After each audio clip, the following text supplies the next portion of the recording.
الحمد للہ وکفا وسلام علی عبادہ الذین اصطفیٰ اما بعد قال اللہ تبارک وتعالی اعوذ باللہ من الشیطان الرجیم بسم اللہ الرحمن الرحیم والفجر ولیال عشر والشفع والوتر وقال تبارک وتعالی ومن يعظم شعائر اللہ فإنها من تقوى القلوب وقال واذكروا الله في أيام معلومات صدق الله العظيم اللهم صل على سيدنا محمد وعلى آل سيدنا محمد وبارك وسلم اللهم صل على سيدنا محمد وعلى آل سيدنا محمد وبارك وسلم اللهم صل على سيدنا محمد وعلى آل سيدنا محمد وبارك وسلم۔ بہت ہی احترام کے قابل، بڑی عزت اور اکرام کے لائق بزرگوں، عزیزوں اور دوستوں، الحمدللہ ہم سب کی زندگی میں پھر ایک بار ذی الحجہ کا مہینہ آ گیا ہے۔ یہ ہم سب کے لیے بڑی خوش قسمتی کی چیز ہے، سعادت کی بات ہے، کیونکہ اس سے پہلے عرض کیا جا چکا ہے کہ اللہ کو منانے کے لیے اس چھوٹی سی عمر میں بہت زیادہ ثواب سمیٹنے کے لیے دو موقع اللہ نے ہمارے لیے رکھے ہیں۔ ایک تو ہے رمضان کا مہینہ۔ رمضان میں اللہ تبارک و تعالیٰ نے بہت ساری نیکیاں رکھ دیں، بہت ساری عبادتیں رکھ دیں، اور پھر ان کا بہت زبردست ثواب عطا فرماتے ہیں۔ میرے بھائیو، ہم کو جنت حاصل کرنے کے لیے بہت زیادہ کوشش کی ضرورت ہے، بہت زیادہ نیکیوں کی ضرورت ہے، اس لیے کہ جنت کوئی چھوٹی معمولی چیز نہیں ہے۔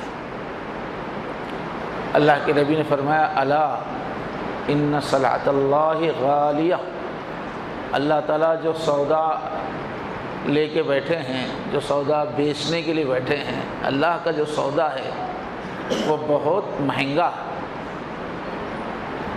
اور فرمایا سنو، اللہ کا سودا جنت ہے۔ ہم سب کی زندگی کا ٹارگٹ کیا ہے؟ نشانہ جنت حاصل کرنا اور دوزخ سے چھوٹ جانا۔ جنت کا حاصل کرنا کیا ہے؟ ہمیشہ کے لیے گویا بادشاہی کا مل جانا۔ تو بہت بڑی چیز ہے جنت۔ اس کے لیے ہر مومن کے دل میں ایک تڑپ ہونی چاہیے، جستجو ہونی چاہیے کہ میں رات دن نیکیاں کروں گا، ایک پل بھی نیکی کے بغیر جانے نہیں دوں گا۔ ہم کو جو زندگی دی گئی ہے یہ جنت کی کمائی کے لیے دی گئی ہے، اور گنی ہوئی سانسیں ہم کو ملی ہوئی ہیں۔ جتنی سانسیں ہیں بس اتنا ہی جینا ہے، ایک سانس کی بھی پھر مزید مہلت ملنے والی نہیں ہے، اور یہ وقت بڑا تیزی سے گزرنے والا ہے۔ اس لیے مومن وقت کو بالکل ضائع نہیں کر سکتا، اس کو ہر سیکنڈ اپنا استعمال کرنا ہے۔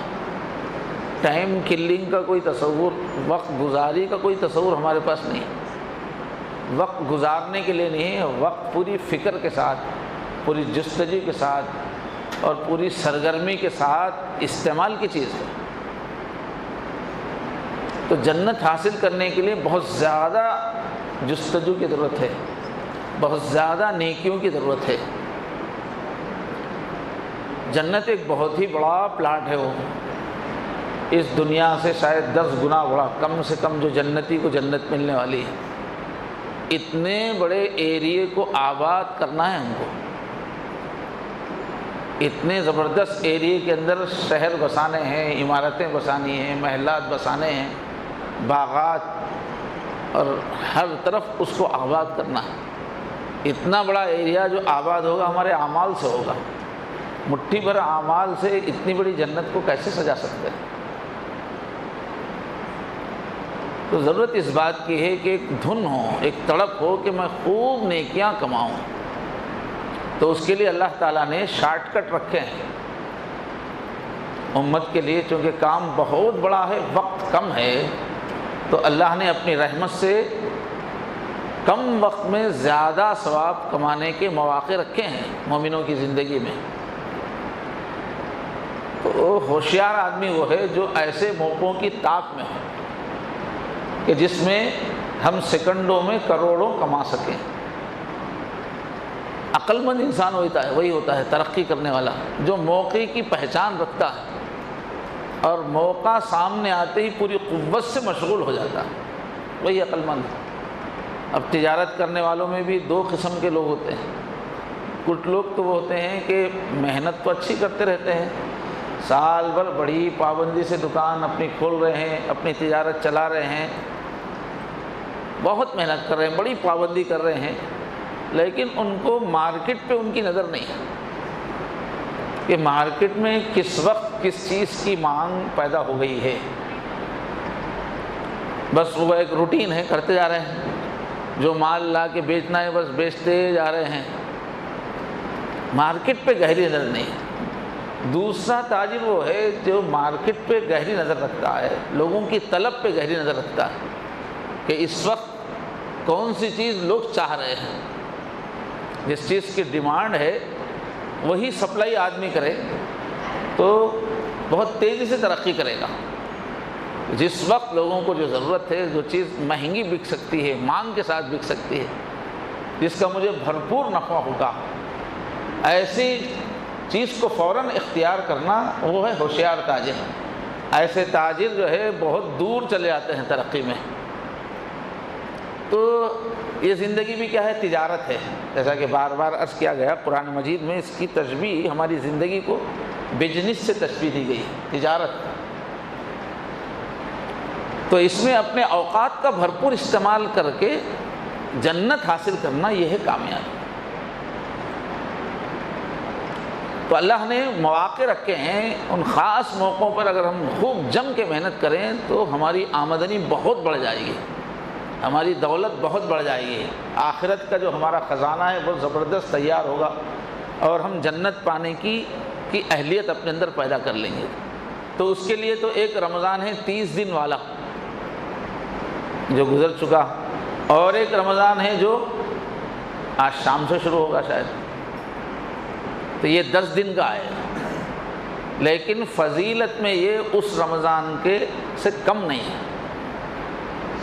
جس طرح رمضان میں ہم لوگوں کی آنکھوں میں ایک چمک آ جاتی ہے اور ہمارے ولولے تازہ ہو جاتے ہیں، ایک طرح کی پورے محلے کے اندر، پوری ہماری سوسائٹی کے اندر ایک حرکت آ جاتی ہے، معمولات بدل جاتے ہیں، سب کے سونا اٹھنا ٹائم ٹیبل بدل جاتا ہے، ایک عجیب طرح کی پھرتی اور ایک رونق آ جاتی ہے پورے ماحول کے اندر۔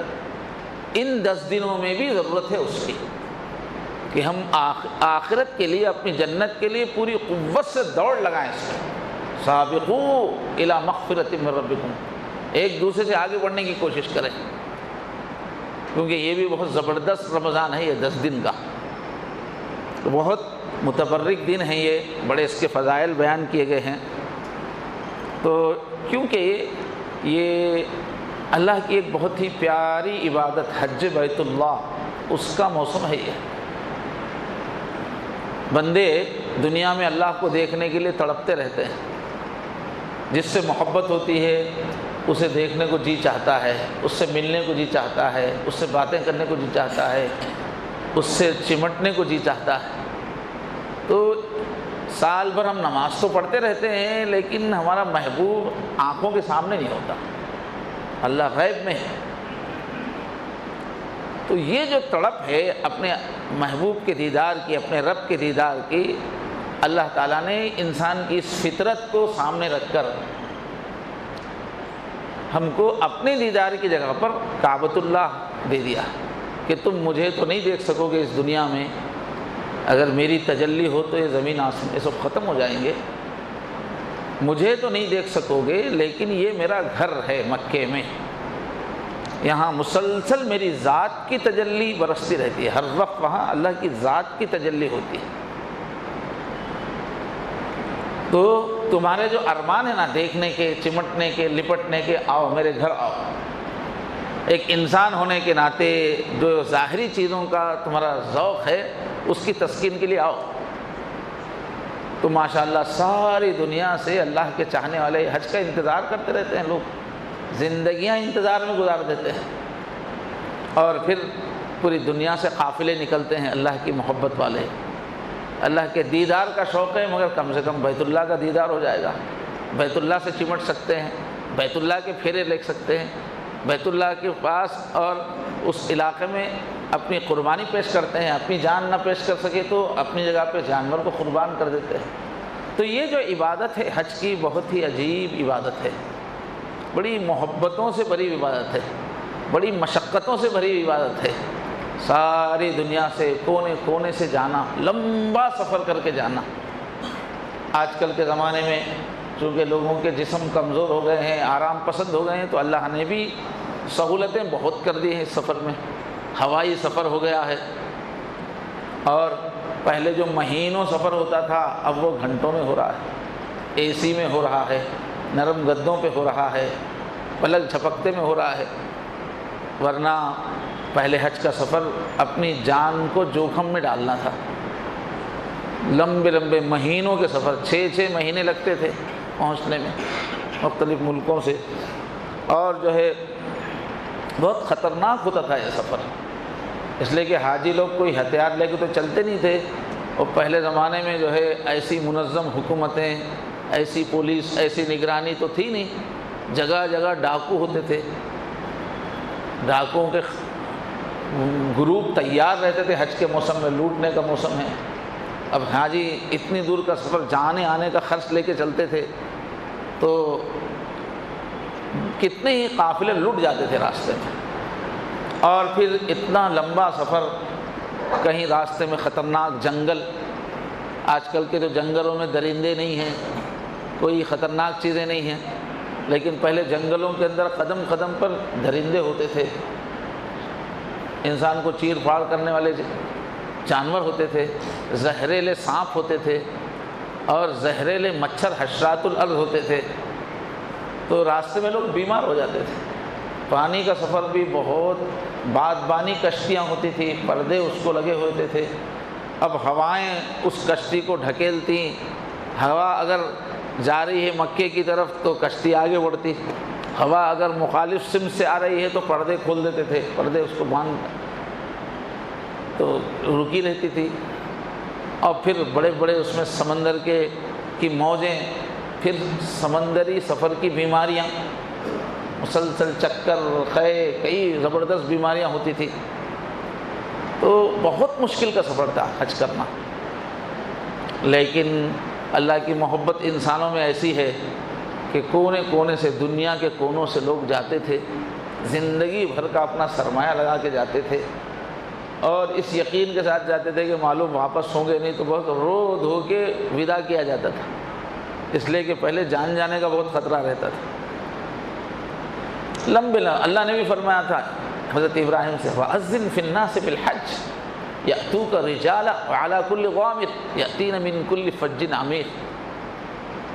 میرے بندے ابراہیم، آپ اذان تو دے دو حج کی، میرے بندوں میں اعلان تو کر دو اللہ کا گھر بن گیا ہے، آ جاؤ، آؤ اللہ سے ملنے کے لیے آ جاؤ، آپ اعلان تو کر دو، پھر دیکھو میرے بندے کہاں کہاں سے آئیں گے، من کل فج عمیق، آئیں گے انتہائی گہری کھائیوں سے ہو کے آئیں گے، خطرناک راستوں سے ہو کے آئیں گے، پہاڑیوں سے ہو کے آئیں گے، خطرناک راستے ہوں گے راستے میں، مگر سب رکاوٹیں پار کر کے آئیں گے، اور اتنی دور دور سے آئیں گے کہ ان کی سواریاں بالکل دبلی ہو جائیں گی، ہڈی پسلی ہو جائیں گی، ضامر، دبلی اونٹنی کو بولتے ہیں، اتنی دور سے آئیں گے کہ ان کی اونٹنیاں دبلی ہو جائیں گی، مگر آئیں گے، تم دیکھو۔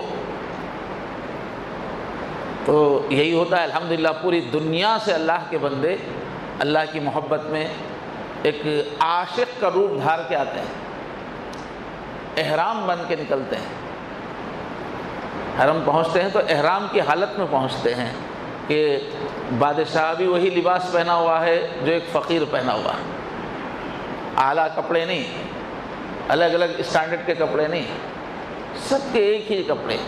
وہ کپڑے کا بس بدن ڈھانکنے کا انتظام، اس میں نیچے ایک کپڑا لپیٹ لیا، اوپر ایک کپڑا ڈال لیا، اس کی سلوائی نہیں، اس میں کوئی ڈیزائننگ نہیں، اس میں کوئی فخر نہیں، اس میں کوئی فیشن نہیں، اس کے اندر کوئی دولت کا اظہار نہیں، بس دو کپڑے بدرجہ مجبوری بدن ڈھانکنے کے لیے، بس وہ لے کے پہنچ رہے ہیں۔ سجنے سنورنے کی کسی کو تمنا نہیں، کیونکہ تم اللہ جو عاشق ہوتا ہے اس کو کہاں اپنے جسم کا ہوش ہوتا ہے، جس پہ محبت کا غلبہ ہو گیا، محبوب کی یاد کا غلبہ ہو گیا، اسے کہاں یاد رہتا ہے کہ بھئی ناخن نکالنا ہے، بال بنانا ہے اور بار بار نہانا ہے، وہ سب اس کو کہاں یاد رہتا ہے، وہ تو کھویا ہوا رہتا ہے، اس کے اوپر تو بس لیلا لیلا لیلا وہی گھومتا رہتا ہے۔ تو یہی کہا گیا حاجی کو تم بھی بس تلبیہ لبیک لبیک لبیک کے اندر کھو جاؤ، تم اللہ کے چاہنے والے بن کے آ رہے ہو تو چاہنے والوں کے رنگ میں آؤ، چیختے ہوئے پکارتے ہوئے خوب زور سے تلبیہ کہنے کا ہوا۔ الحج الحج والسج، حج کیا ہے؟ خوب چیخنا، لبیک لبیک لبیک، لگے کہ پاگل ہے جائے، اور پھر وہاں جا کے قربانی دینا، یعنی اپنے آپ کو قربان کرنا ہے تو اب اس کے بدلے میں جانور پیش کر رہا آدمی، اصل تو اپنی جان پیش کر رہا ہے۔ تو لبیک لبیک کی صدائیں لگاتے ہوئے، اب اس سفر میں جو ہے خوشبو لگانے کی اجازت نہیں ہے، احرام کی حالت میں ہیں تو، اس لیے کہ یہ سجنا سنورنا تو یہ باہوش آدمی کا کام ہے، بال بھی اس کے اندر اکھاڑنے کی اجازت نہیں ہے، جوں ہے تو اس کو بھی مارنے کی اجازت نہیں ہے۔ پہلے زمانے میں بڑا مسئلہ ہوتا تھا، ذرا ہوتے ہی بس جوں پسینے سے جوں جسم میں آ جاتی۔ اس زمانے میں ماشاءاللہ یہ چیز نہیں، ایک دور تھا کھٹمل بہت آسانی سے بہت زیادہ ہوتے تھے، آج کل البتہ جھنگروں کا مسئلہ ابھی باقی ہے گھروں میں، پہلے کھٹملوں کا بڑا مسئلہ ہوتا تھا، اور یہ سفر والوں کو جوؤں کا بڑا مسئلہ ہوتا تھا پہلے۔ لیکن حاجی ان سب چیزوں سے بے نیاز، بس اللہ کی یاد میں ڈوبا ہوا، محبت میں ڈوبا ہوا پہنچ رہا ہے۔ تو ایک بہت بڑی قربانی تھی، انسانوں کا اپنے رب سے محبت کا بہت ہی زبردست اظہار تھا، اتنے لمبے سفر، جان پہ کھیل کے آنا، اور پھر سب اس میں آ رہے ہیں، یعنی کہ بھائی بہت صحت مند مضبوط قسم کے مرد آ رہے ہیں، نہیں، عورتیں بھی آ رہی ہیں، کمزور سے کمزور عورتیں آ رہی ہیں۔ وہ عورتیں پہلے زمانے میں ایسی بھی عورتیں رہتی تھیں جنہوں نے زندگی میں ایک بھی سفر نہ کیا ہو، اس لیے کہ سفر آسان نہیں تھا، ایسی بھی عورتیں ہوتی تھیں زندگی بھر اپنے گاؤں سے ہی نہیں نکلے، لیکن وہ نکلتے تھے حج کے موقع پر۔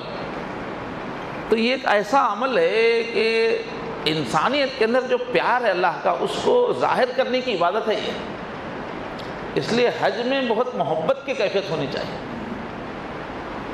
اس لیے حج کا ثواب بھی بہت غیر معمولی ہے کہ آدمی ایسے ہی گناہوں سے پاک ہو جاتا ہے جیسے آج ہی اپنی ماں کے پیٹ سے جنم لیا، اور فرمایا اب اللہ کی اتنی طرف ہے تو جنت کے علاوہ کوئی اس کا بدلہ ہی نہیں، اتنا سب کرنے کے بعد جنت ہی ملنا ہے۔ تو ایک ایسی زبردست عبادت اللہ نے رکھی ہے، اس عبادت کے دن ہے یہ، ساری دنیا سے حاجی جا رہے ہیں، پہنچ رہے ہیں، اس وجہ سے اللہ کی رحمت جوش میں ہے، اس وجہ سے یہ دن بہت ہی محترم دن ہے، اور ہم لوگوں کو ان دنوں میں اللہ کی طرف متوجہ ہو جانا چاہیے، اس لیے کہ حج میں سب کیا ہے؟ اللہ تعالیٰ کے شعائر ہیں، اس میں کعبہ اللہ تعالیٰ کا ایک شعائر میں سے ہے، صفا مروہ، حضرت مقام ابراہیم، شعائر اس کو کہتے ہیں جس کا خاص اللہ سے اٹیچمنٹ ہے، اس کو شعائر کہتے ہیں، جو علامتیں ہیں اللہ سے تعلق کی۔ تو حضرت ابراہیم علیہ السلام بہت اللہ کی محبت میں ڈوبے ہوئے، حضرت اسماعیل اللہ پہ قربان، پھر ان کے ہاتھ کا بنایا ہوا کعبہ، اور پھر ان کی ادائیں صفا مروہ، سب اللہ تعالیٰ کی علامتیں ہیں، اور ہم کو یہ سکھایا گیا ہے کہ تم کو دنیا میں اللہ تو نظر نہیں آتے، مگر ایسا کرو جس چیز کا اللہ سے خاص تعلق ہے اس کے ساتھ ذرا اسپیشل رویہ رکھو، اس لیے کہ وہ تمہارے اللہ کی نشانی ہے۔ اس سے محبت کا تعلق رکھو، اس سے عظمت کا تعلق رکھو۔ تو ابھی جو آیت پڑھی گئی، اللہ فرماتے ہیں کہ جس کے دل میں تقویٰ ہوتا ہے، اللہ سے تعلق ہوتا ہے، وہ اللہ سے جڑی ہوئی علامتوں کی بڑی عزت کرتا ہے، اس کا احترام کرتا ہے۔ تو اب حاجی جا رہے ہیں حج کے لیے، اللہ تعالیٰ کی علامتوں کے پاس جا رہے ہیں، یہ سب بھی حج کا پورا منظر بھی ایک شعائر۔ تو ان دنوں میں ہم سب کی دلی کیفیت بدل جانی چاہیے، سب کو اللہ یاد آ جائے، اللہ کی یاد تڑپانے لگے، اللہ کی ذکر سے زبان تر ہو جائے، دل ہمارا اللہ کی طرف متوجہ ہو جائے۔ لوگ اتنی دور دور سے جا رہے ہیں، ہم نہیں جا پا رہے ہیں، اس کا غم ہونا چاہیے۔ جا کے آئے بھی ہیں تو یادیں اسی کی ہونی چاہیے۔ اس دنیا میں اللہ کی یاد کے سوا اور کیا رکھا ہے؟ اس دنیا میں بس ہر چیز ایک دھوکہ ہے، ایک خواب ہے۔ یہ ایک ہی چیز ہے بس، اللہ کو یاد رکھنا، یاد کرنا، اسی سے ایمان والوں کے دل کا سکون ہے، ورنہ کسی چیز میں سکون نہیں ایمان والوں کے لیے۔ ان کا دل اللہ کی یاد میں تڑپتا رہتا ہے۔ انہوں نے فرمایا کہ جس طرح مچھلی جو ہے پانی سے نکال دو تو بے چین رہتی ہے، مسلمان بھی اللہ کی یاد سے نکال دو تو بے چین ہوتا ہے، اللہ کی یاد کے ماحول میں اس کا چین ہے۔ تو اتنے اللہ کے چاہنے والے لمبا سفر کر کے جا رہے ہیں اپنے رب کے پاس، ہمارا دل بھی مچلنا چاہیے، اور اس کا اثر ہماری یہاں کی مصروفیات میں ظاہر ہونا چاہیے۔ کہ وہ لوگ تو 40 دن کے لیے چلے گئے، کوئی 1 مہینے کے لیے چلا گیا، ہم یہاں رہتے ہوئے بھی اپنے معمولات کو بدل دیں، اور ہم رہتے ہوئے ہم وہی اللہ کی محبت کا رنگ اپنے اندر پیدا کریں۔ تو بہرحال یہ 10 دن اس لیے بڑی اہمیت کے ہیں۔ حج کے مہینے کے شروع کے جو 10 دن ہیں، ایک تو حج ہے، اس میں دوسرے قربانی ہے۔ ایک مہینے کی فضیلت یہ ہے کہ قربانی کیا ہے؟ پورے دین کا خلاصہ ہے قربانی۔ تو ابتدائی پچھلی جو شریعتیں ہیں شروع سے، اس میں قربانی بہت مین ہے۔ اللہ سے تعلق کو اظہار کرنے کے لیے جب سے دنیا بنی ہے، قربانی سب سے بڑا عمل ہے۔ قربانی کیا ہے؟ اصل میں انسان اپنے آپ ہی کو گویا کاٹ رہا ہے، اللہ کے سامنے قربان کر رہا ہے، علامت کے طور پہ جانور کو قربان کر رہا ہے۔ اب اس سے زیادہ کیا کر سکتا ہے انسان؟ تو قربانی والا عمل اس میں چونکہ ہے، اس لیے بھی یہ مہینہ بہت برکت والا ہے۔ جب اسلام عربستان میں نہیں آیا تھا، اس وقت بھی اس مہینے کی، ان دنوں کی بڑی عظمت عربوں میں تھی، بڑی بڑی لڑائیاں، وہ لوگ بڑے انتقامی مزاج والے تھے، بدلہ لیے بغیر رکتے نہیں تھے، مگر اس مہینے میں روک دیتے تھے، لڑائیاں روک دیتے تھے، اتنی عزت تھی۔ تو اسلام نے بھی ان مہینوں کی عزت رکھی ہے، ان دنوں کی عزت رکھی ہے۔ تو یوں تو سارا ہی مہینہ برکت والا ہے، لیکن شروع کے جو 10 دن ہیں یہ خصوصیت سے بہت زیادہ اہم ہیں۔ اس کی شان کو بتانے کے لیے اللہ نے قسم کھائی ہے ان دنوں کی، ان دنوں کی قسم کھائی ہے، راتوں کی قسم کھائی ہے۔ والفجر، قسم ہے فجر کی، ولیال عشر، اب فجر کی قسم سے مراد دن کی طرف اشارہ ہے، اس کے جو دن ہیں وہ عظمت والے ہیں۔ پھر راتوں کی الگ سے کہا ولیال عشر، اور ان 10 راتوں کی قسم، اور طاق کی قسم، جفت کی قسم۔ تو مفسرین نے کہا کہ اس سے یہی مراد ہے، یہی دنوں کی قسم کھا رہے اللہ تعالیٰ۔ طاق میں کیا ہے؟ یہ 10 دنوں میں طاق جو ہے عرفے کا دن ہے، 9 تاریخ طاق رات ہے، اور 10واں جو دن ہے وہ جفت ہے۔ تو دونوں کی الگ الگ، عرفے کی ایک عظمت ہے اپنی، سارے حاجی جا کے عرفے میں قیام کرتے ہیں۔ عرفے ہی میں اللہ تعالیٰ نے انسانوں کو پیدا کرنے سے پہلے روحوں کی شکل میں جب ہم تھے تو میدان عرفات میں ہی ہم لوگوں سے عہد لیا تھا کہ میں تم کو دنیا میں بھیجوں گا، مجھے یاد رکھو گے، یاد نہیں رکھو گے، ہو جاؤ گے کیا دنیا میں، مجھے یاد رکھو گے، الستُ بربکم۔ تو ہماری روحوں نے کہا تھا بھلا ضرور ہم آپ کو ہی رب مانیں گے۔ تو جہاں روحوں کی دنیا میں عہد کیا تھا، اب جسموں سے جاتے ہیں وہاں۔ تو عرفہ، میدان عرفات میں پہنچنا ہی اصل ہے، پورا حج اصل اسی کا نام ہے کہ جہاں تم نے عہد کیا وہاں چل کر قربانی دے کے پہنچ کے بتاؤ کہ ہم آپ کو چاہنے والے ہیں، ہم آپ کو اپنا رب ماننے والے ہیں۔ تو عرفے کے دن کی بڑی خصوصیت ہے، اس دن بہت زیادہ گناہ معاف ہوتے ہیں، اتنے گناہ معاف ہوتے ہیں، اتنے گناہ معاف ہوتے ہیں کہ حضور نے فرمایا شیطان اس دن بس دونوں ہاتھوں سے سر پیٹ پیٹ کے روتا رہتا ہے، کیونکہ اس نے جن لوگوں پہ محنت کی اس کی ساری کمائی ساری محنت ضائع ہو گئی، سب گناہ معاف، جنتی بن رہے ہیں۔ تو عرفے کے دن کی اللہ نے قسم کھائی، پھر قربانی کا جو 10 تاریخ سے قربانی ہے تو اس کی قسم کھائی، تو اللہ تعالیٰ نے اس کی عظمت کے لیے قسم کھائی۔ اور حضور نے فرمایا، حضرت ابن عباس رضی اللہ عنہ سے روایت ہے، ابو داؤد شریف کی روایت ہے، فرمایا ما من ایام العمل الصالح فیہا احب الی اللہ من هذه الایام، یعنی ایام العشر۔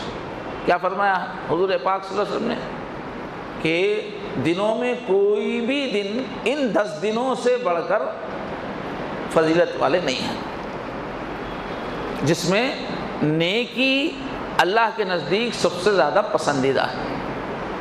کوئی بھی نیکی کرو، ان دنوں میں جو نیکی کرتا ہے اللہ تعالیٰ کو وہ بندے سے بڑا پیار ہو جاتا ہے۔ ان دنوں کی نیکیوں سے اللہ جو محبت کرتے ہیں وہ کسی دن، اس میں وہ رمضان بھی آ گیا، وہ جو 30 دن کا رمضان تھا نا وہ بھی آ گیا۔ رمضان کی نیکیوں سے زیادہ ان دنوں کی نیکیاں اللہ کے نزدیک محبوب ہیں۔ تو کتنا ہم لوگوں کو متوجہ ہونے کی ضرورت ہے۔ ہم لوگ اصل میں رواج کے عادی ہے، رواجی مسلمان۔ قرآن میں کیا ہے، حدیث میں کیا ہے، اسلام میں کیا ہے، اس کی اہمیت نہیں۔ ہمارے ماحول میں کوئی چیز اہم بن گئی تو ہمارے لیے اہم ہو گئی، ماحول میں کوئی چیز اہم نہیں ہے تو ہماری نظر میں اہم نہیں ہو گئی، ہم ماحول کے بندے ہو گئے۔ دیکھا دیکھی چولہا پھونکی ہو گئی، تو دیکھ کے چولہا پھونکنے کی عادت ہے۔ حقیقت میں اللہ رسول جس چیز کا جو مقام بتا رہے ہیں اتنا ہم کو بے چین ہونا چاہیے، اتنا اس کی طرف متوجہ ہونا چاہیے، چاہے ساری دنیا اس پر عمل کرے یا نہ کرے۔ تو اس وجہ سے حضور فرما رہے ہیں کہ ان میں جتنا زیادہ عمل صالح اللہ کو محبوب ہے اور کسی دن میں نہیں ہے۔ تو پوچھنے والوں نے پوچھا یا رسول اللہ ولل جہاد فی سبیل اللہ، اللہ کے راستے میں جنگ کے لیے ایک اللہ کا بندہ نکلا، اپنی جان کا سودا کرنے کے لیے نکلا، اتنا بڑا عمل ہے، تو اتنا بڑا عمل بھی جو عام دنوں کا ہے ان دنوں کی نیکیوں سے زیادہ پسندیدہ نہیں ہے کیا اللہ کی نظر میں؟ جہاد سے زیادہ۔ اب ان دنوں میں کیا ہے، سبحان اللہ پڑھ رہا، اور دوسرے دنوں میں وہ جہاد کر رہا ہے، تو وہ جہاد زیادہ پسند ہے یا یہ ان دنوں کا سبحان اللہ تلاوت کرنا پسند ہے، عبادت پسند ہے؟ تو فرمایا ولل جہاد فی سبیل اللہ، ہاں اللہ کے راستے کا جہاد بھی اتنا پیارا نہیں ہے جتنا ان دنوں کی عبادت پیاری ہے۔ الا رجل خرج بنفسه ومالہ فلم یرجع من ذلک بشیء، ہاں کوئی اس طرح سے جہاد کے لیے نکلا کہ اپنا پورا پیسہ بھی اس میں خرچ کیا اس نے اسلام کے لیے اور پھر اپنی جان بھی دے دی، ایسا کسی کا جہاد ہو گیا تو پھر وہ افضل ہے۔ باقی کسی کی یہ بھی جان نہیں گئی مگر جا کے جہاد کر کے آیا تو وہ افضل نہیں ہے، وہ زیادہ محبوب نہیں ہے جتنا کہ ان دنوں کی نہیں کی۔ دیکھیے حضور نے کتنا اونچے پیمانے سے سمجھایا۔ انسان کے پاس دینے کے لیے جان تو ہے، اس سے زیادہ کیا ہے؟ جان دینا، جان اپنی ہتھیلی پہ رکھنا، اس عمل سے حضور نے تشبیہ دی ہے کہ ان دنوں میں نیکیاں کرو گے تو اس سے بڑا عمل۔ آج ہم بزدلوں کو کام موقع ہے جان دینے کا، نہ ویسی ہمت ہے نہ ویسے حالات ہے، تو کم سے کم ہم دوسری نیکیاں کر کے وہ مرتبہ حاصل کریں، اس سے زیادہ محبوب ہے اللہ کے پاس ان دنوں کی نیکی۔ اب اس کے اندر کچھ چیزیں پسندیدہ ہیں۔ ایک پسندیدہ چیز کیا ہے کہ جن کو قربانی دینا ہے، جن پہ قربانی دینا واجب ہے، اور جو بھی قربانی دینے والے ہیں ان کے لیے پسندیدہ یہ ہے کہ وہ ان 10 دنوں میں ناخن نہ نکالیں، پہلے ہی نکال لیں، بال اپنے نہ کٹوائیں، پہلے ہی کٹوا لیں۔ آج موقع ہے، آج اگر ہم نکال کے رکھ لیں گے تو پھر عید تک سہولت ہو جائے گی۔ تو ان ام سلمہ رضی اللہ عنہا روایت ہے، قال اذا دخلت العشر واراد احدكم ان يضحي فلا يمس من شعره وبشره شيئا، اگر یہ عشرہ شروع ہو جائے، یہ 10 دن، اور تم میں سے کسی کا ارادہ قربانی کرنے کا ہے تو اپنے وہ بالوں کو اور اپنے کھالوں کو نہ چھوئے، بال بھی نہ کاٹے اور ناخن بھی نہ۔ اور فی روایت فلیمسک عن شعرہ فی اسفارہ، عن شعرہ و اسفارہ، کہ پھر وہ رک جائے اپنے بال کاٹنے سے اور اپنے ناخن کاٹنے سے۔ یہ مسلم شریف کی روایت۔ تو ایک تو پسندیدہ عمل اس میں ہے اپنے بال اور ناخن نہیں کاٹنا ہے، یہ کیا ہے؟ یہ حاجی کی مشابہت ہے. یہ اصل میں حاجی بھی چونکہ احرام کی حالت میں یہ نہیں کرتا تو ہم بھی یہ نہیں کرتے ہیں. اور ایک چیز کیا ہے، حاجی تو قربانی لے جا کے قربان کر رہا ہے نا وہاں. اب ہم کیا کر رہے ہیں کہ پورا جسم تو اپنا کاٹ نہیں سکتے، پیش نہیں کر سکتے، ابھی جان دینے کا وقت نہیں آیا، تو جسم کے جو زائد حصے ہیں کم سے کم وہ کاٹ کے پیش کرتے ہیں. اب سے لے کے 10 دن تک اپنے جسم کا حصہ ہے بال، جسم کا حصہ ہے ناخن، تو 10 دن تک اس کو سنبھال کے رکھیں گے.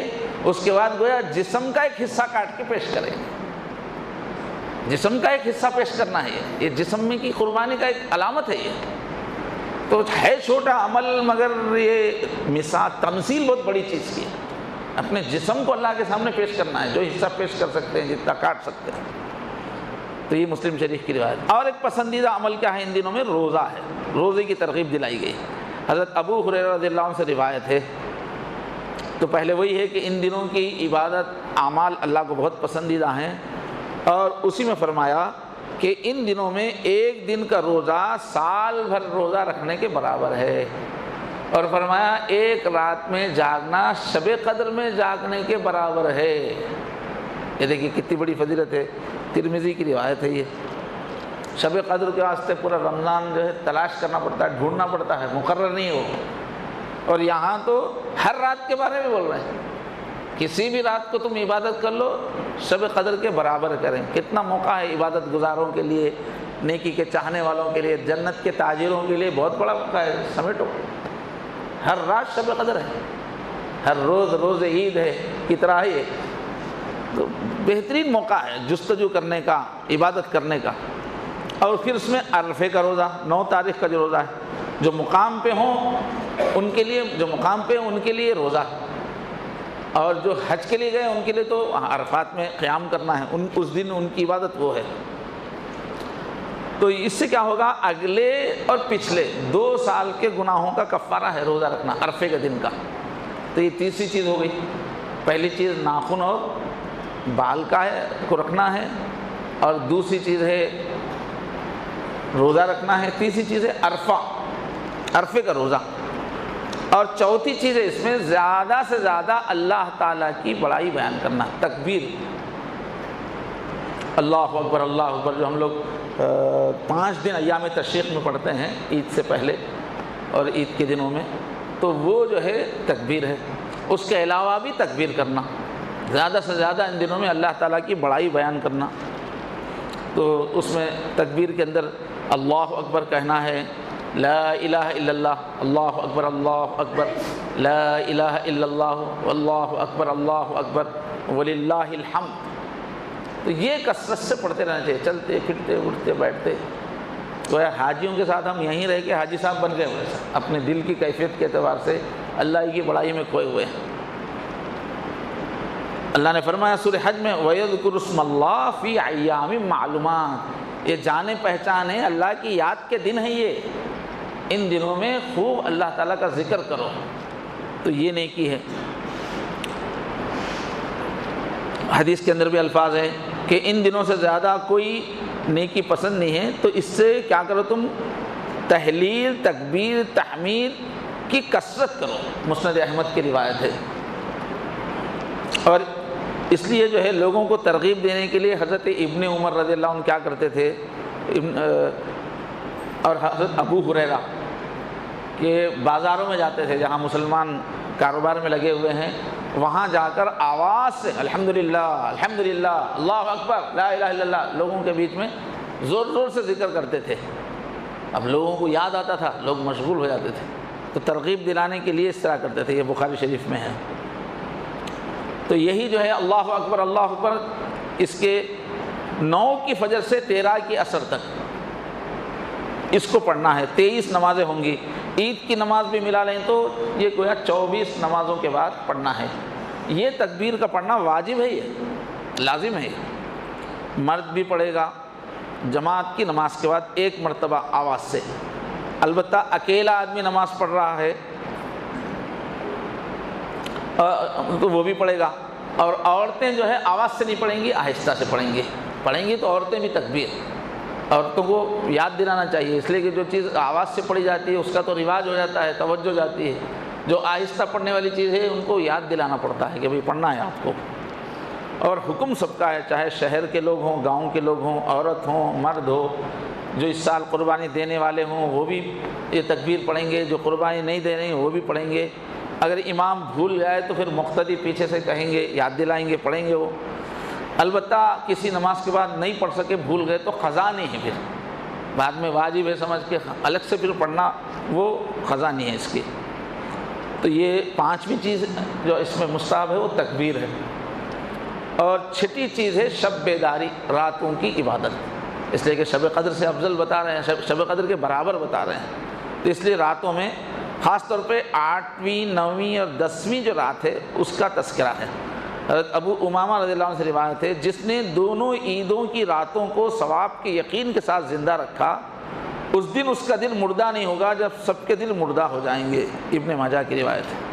تو اس میں کیا ہے، عید سے پہلے کی رات اس کے اندر آ گئی۔ اور حضرت معاذ رضی اللہ عنہ سے روایت ہے، حضور نے فرمایا جس شخص نے 5 راتیں زندہ کی، یعنی عبادت کی اس میں، تو جنت اس کے لیے واجب ہے۔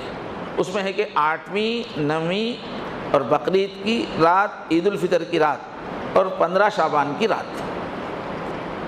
اور اس کے اندر 7ویں جو چیز ہے، عید کے 2 رکعت نماز، عید کے جو شکرانے کی جو نماز ہے وہ ان دنوں کا عمل ہے۔ تو اس میں جو ہے عید الاضحیٰ میں نماز کو جلدی پڑھنا مستحب ہے، اور قربانی میں بھی جلدی کرنا مطلوب ہے۔ اور حضور جو ہے عید الاضحیٰ میں جلدی کرتے تھے، اور عید الفطر میں نماز میں تھوڑی تاخیر کرتے تھے۔ اور عید الاضحیٰ میں راستے میں جب ہم گھر سے مسجد کے لیے جائیں تو راستے میں آواز سے پڑھنا ہے، اللہ اکبر، اللہ اکبر، لا الہ الا اللہ، اللہ اکبر، اللہ اکبر، اس کا رواج تقریباً ختم ہو رہا ہے، اس لیے آپ لوگ ایک دوسرے کو یاد دلائیے، راستے میں آواز سے پڑھتے ہوئے آئیں۔ اور عید الاضحیٰ میں کھانا مؤخر کرنا مستحب ہے، یعنی پہلے نماز پڑھیں بعد میں کھائیں، البتہ مکروہ نہیں ہے کھانا کھانا، پسندیدہ یہ ہے کہ عید کی نماز کے بعد ہی کھائیں۔ اور جو ہے 8ویں چیز قربانی ہے، تو سب سے عظیم عبادت ہے۔ ان دنوں میں اس سے محبوب عمل کوئی نہیں ہے، کیونکہ حضرت ابراہیم علیہ السلام نے جس طرح اپنے آپ کو فدا کر دیا تھا اس کی وہ نشانی ہے، اس لیے بہت ہی افضل چیز ہے۔ حضرت عائشہ رضی اللہ عنہا سے روایت ہے، فرمایا کہ قربانی کے دن خون بہانے سے بڑھ کے اور کوئی چیز اللہ کو پسند نہیں ہے قربانی سے زیادہ۔ قربانی کا جانور اپنی سینگوں کے ساتھ، بالوں کے ساتھ، کھروں کے ساتھ قیامت میں آئے گا اور اس کو عمل نامے میں تولا جائے گا۔ اور قربانی جب دی جاتی ہے تو خون کا قطرہ قربانی کے زمین پہ گرنے سے پہلے قبول ہو جاتا ہے، وہ مقبول قسم کا عمل ہے، اللہ اس کو بہت جلدی قبول کر لیتے ہیں، لہٰذا خوش دلی سے قربانی کرو، حضور نے فرمایا۔ یہ ترمذی شریف کی روایت ہے۔ زید بن ارقم سے روایت ہے، پوچھا لوگوں نے ما هذه الاضاحی یا رسول اللہ، یہ قربانیاں کیا چیز ہے اور ہمیں کیا ملے گا اس وقت؟ تو فرمایا بکل شعرۃ حسنۃ، ایک ایک بال کے پیچھے ایک ایک نیکی ملے گی۔ قربانی میں اب کتنے بال ہوتے ہیں اتنی نیکیاں مل جائیں گی۔ اور قربانی جو ہے ہر عقل مند، پاگل نہیں ہے، مسلمان ہے، عقل مند ہے اور بالغ ہو گیا ہے اور اپنے مقام پر ہے، سفر پہ نہیں ہے، ایسے ہر مسلمان پہ واجب ہے۔ چاندی یا اس کی قیمت کا مال 52 تولے چاندی کی جو قیمت بن رہی ہے، اتنی قیمت کا اگر مال اگر اس کے پاس موجود ہے، اس کے ایک دم لازمی ضروریات سے زیادہ اس کے پاس ہیں، یا گھریلو سامان ہی ضرورت سے زیادہ ہے، یعنی اپنے مکان کے علاوہ مکان ہے، پلاٹ ہے اس میں، تو یہ ایسے لوگوں پہ واجب ہے۔ اور قربانی کے دن متعین ہیں، 10ویں تاریخ، 11ویں اور 12ویں تاریخ۔ پہلے دن کرنا سب سے افضل ہے، اس کا دوسرے دن کرنا اس کے مقابلے میں افضل ہے، پھر اس کے بعد تیسرا دن، ترتیب سے جو پہلے آ رہا وہ دن افضل ہے۔ رات میں بھی قربانی کی جا سکتی ہے مگر پسندیدہ نہیں ہے، کراہت ہے۔ اور شہر کے جو لوگ ہیں نماز ہوتے ہی عید کی قربانی کی نماز ہونے کے بعد قربانی کریں گے، دیہات کے لوگ ہیں تو وہاں پر عید کی نماز ہوتی نہیں، تو وہ لوگ جو ہے فجر طلوع ہوتے ہی کر سکتے ہیں۔ حج اور عمرہ جو ہے یہ ان دنوں کی سب سے بڑی عبادت ہے، سب سے عظیم اعمال ہے، اس میں گالی گلوچ اور گناہ کی بات، ریاکاری بالکل نہ ہو۔ تو حج اور عمرے کا جو ثواب بہت عظیم ہے، حضور نے فرمایا کہ اس کا ثواب جنت ہے۔ تو بہرحال میرے بھائیوں، ہم لوگوں کے لیے یہ بہت ہی قیمتی دن آئے ہیں، اللہ قدر کی توفیق نصیب فرمائے۔ تو آپ لوگ ارادہ کیجئے انشاءاللہ ان دنوں میں عام دنوں سے زیادہ کچھ عبادت کریں گے، کچھ نوافل، کچھ تسبیح ذکر وغیرہ انشاءاللہ کریں گے بھائی۔ ہاں، اللہ تعالیٰ ہم سب کو جنت کا طالب بنائے، تمام حاجیوں کا حج قبول فرمائے، ہم سب کی عبادتیں قبول فرمائے، اور ہمارے لیے دنیا اور آخرت کے خیر کے فیصلے فرمائے۔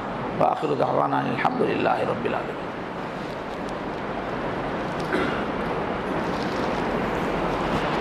سمجھے تو